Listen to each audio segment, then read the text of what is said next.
This is Rapid Fire News, March 30th, 2025, Special Weekend Report. I'm Stonewall. With cannibalism on the rise in America, we offer a special weekend report. First, we go to Crash Otto, who sits down with the leader of a cannibalistic movement called the CNFA. Crash? Well, thank you, Stone. By the way, CNFA is the Cannibalism Now for America movement, and its leader, Ira Thigh Muncher, is here with me. Ira, how many cannibals would you say there are in this great land of ours? Well, there are more than you know. People are tasty, and they're a renewable resource, and they only get tastier with age. I mean, you can live a good long life and still be of benefit to hungry people. So you're saying that humans could live to, say, 80 and then become food? 80, 85 is about right. This would solve a lot of problems and issues. Think of all those boomers out there right now. We could get them off Social Security and on the menu. Well, at last, some use for those greedy old bastards. Stone? Interesting. Crash, that you and I are those ages. Well, now, wait just 1 minute. Oh, and let me add that any older than 85 and you stand a risk of being stringy and tough. Not to mention setting your ways as a voter.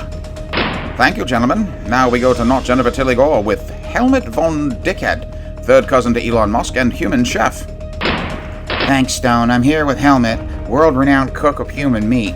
Tell me, Helmut, where did you learn to cook people? Well, I began my career in the kitchens at the Musk Emerald Mine in South Africa. We would cook the miners that died that day for the evening meal.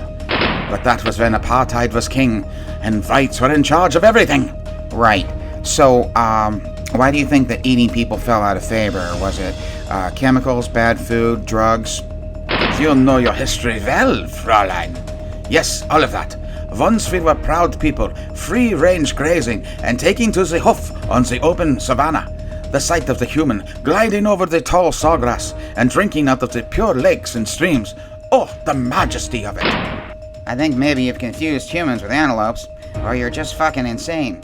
Yes, both I think, yes. We now go to our man on the street. Yeah, Stone, I know some guys and a few girls that would admit to, eating someone every now and then. I don't judge. Yeah, I'm not certain you understood the question. Say there, Dr. Fema, perhaps you have some slightly off-color information for us on this epidemic of cannibalism. Oh, why, yes, I do. I have a question off the internet. Says, Dear Dr. Freemer, I have my cheating bastard husband in the drop freezer in the garage for a few years now. Things are tight with food costs, and I was thinking about eating him. Would he still be fresh, or should I move on to a fresher kill? My neighbor's husband is such a jerk, and I think I can talk Gladys into knocking him off. Signed, I'm what's eating you. Well, eating, as long as the cold chain has not been broken. He's most likely as good as he ever was, which doesn't sound like very much. Also, unless you live in Florida, murder is still crime, and conspiracy to commit murder is at least a fine of some kind. I don't quite understand American laws. Best to be on the safe side and kill alone. Less people to flip on you and drop a dime. Stone? It just keeps getting worse. When I think you've sunken as low as you can, you excavate another level. It's like FEMA's Inferno over there. Now, with an editorial on cannibalism, our very own Christoph Ballinger with his new segment, Thinking the Most Deep with Christoph. Yes, well, thank you, Stone.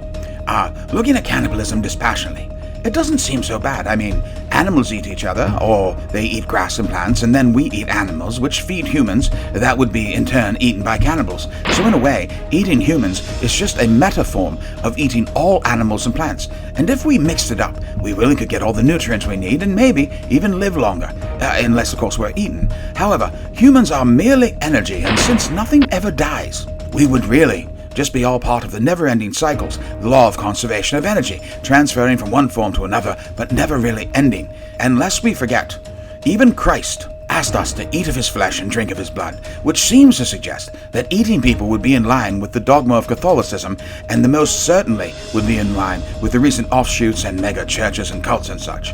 And as a perk, it seems that we taste like pork, which sounds quite good, unless you're Muslim or Hebrew, which makes me wonder, would they eat humans since they don't eat pork?